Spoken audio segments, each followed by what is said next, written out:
సినీ పరిశ్రమ మొత్తం ఒక్కసారిగా కదిలి ఈరోజు సీఎం రేవంత్ రెడ్డి గారిని అయితే కలవడం జరిగింది.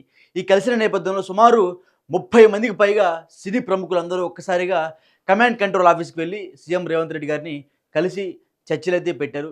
సినీ పరిశ్రమలో ఏ ఏ ఇబ్బందులు ఉన్నాయో, అదేవిధంగా చాలామంది ముఖ్య నాయకులు కావచ్చు, లేకపోతే వ్యతిరేక పార్టీ నాయకులు కావచ్చు, తెలంగాణ నుంచి ఆంధ్రాకి తరలి వెళ్ళిపోండి. సినీ పరిశ్రమ మీకు అవసరం లేదని చాలామంది ఎవరైతే భావాలు వ్యక్తం చేస్తున్నారో, సో ఆ భావాలని సీఎం రేవంత్ రెడ్డి గారైతే ఈరోజైతే ఖండించడం జరిగింది.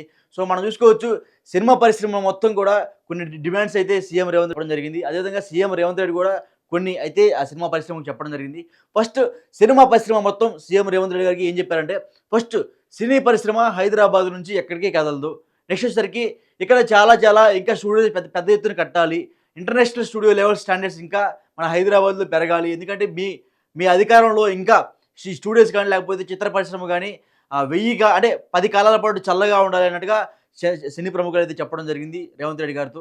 అదేవిధంగా త్రివిక్రమ్ గారు ఏమన్నారంటే, సినిమాలు ఆడితేనే అంటే ప్రభుత్వం కూడా చాలా మంచిగా ఉంటది. ఎందుకంటే ఒక సినిమా హిట్ అయితే ఆ సినిమా ఎక్కడి నుంచి వచ్చింది?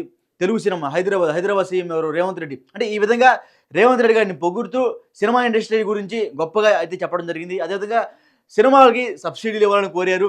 అదేవిధంగా ఇంటర్నేషనల్ లెవెల్ స్టాండర్డ్స్‌కి సంబంధించిన స్టూడియోస్ ఏవి ఉన్నాయో సో అవన్నీ ఏర్పాటు చేయాలి. ఆహా, నెట్‌ఫ్లిక్స్ ఇవన్నీ కూడా హైదరాబాద్‌లోనే ఉండాలి. హైదరాబాద్ అనేది ఒక బాగా అభివృద్ధి చెందిన రాష్ట్రం అని సీఎం రేవంత్ రెడ్డి గారితో అయితే సినీ ప్రముఖులు అయితే చెప్పడం జరిగింది. సో అదేవిధంగా చాలా విషయాల గురించి అయితే మాట్లాడడం జరిగింది. ఈ చాలా విషయాల్లో మరికొన్ని విషయాలు ఏంటంటే, సీఎం రేవంత్ రెడ్డి గారు ఒక 2 డేస్ బ్యాక్ అసెంబ్లీలో చర్చించడం జరిగింది. ఇక్కడి నుంచి బెనిఫిట్ షోలు ఉండవు. టికెట్ల రేట్లు కూడా యథావిధిగానే ఉంటాయి. అదని చెప్పడం జరిగింది. సో ఇప్పుడు అదే ఆ విషయం మీద మళ్ళీ సినిమా ప్రముఖులు మాట్లాడగా రేవంత్ రెడ్డి గారు ఖరాఖండిగా తేల్చి చెప్పడం జరిగింది.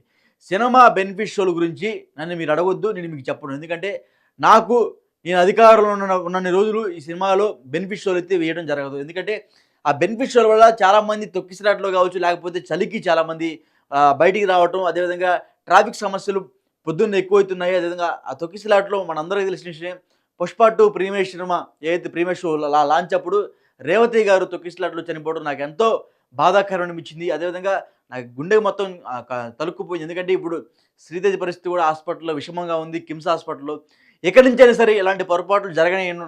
అది నా హయాంలో సినిమా ఇండస్ట్రీ నుంచి ఇటువంటి తప్పులు జరగకూడదని సినిమా ఇండస్ట్రీకి అయితే ఆయనైతే హెచ్చరించడం జరిగింది.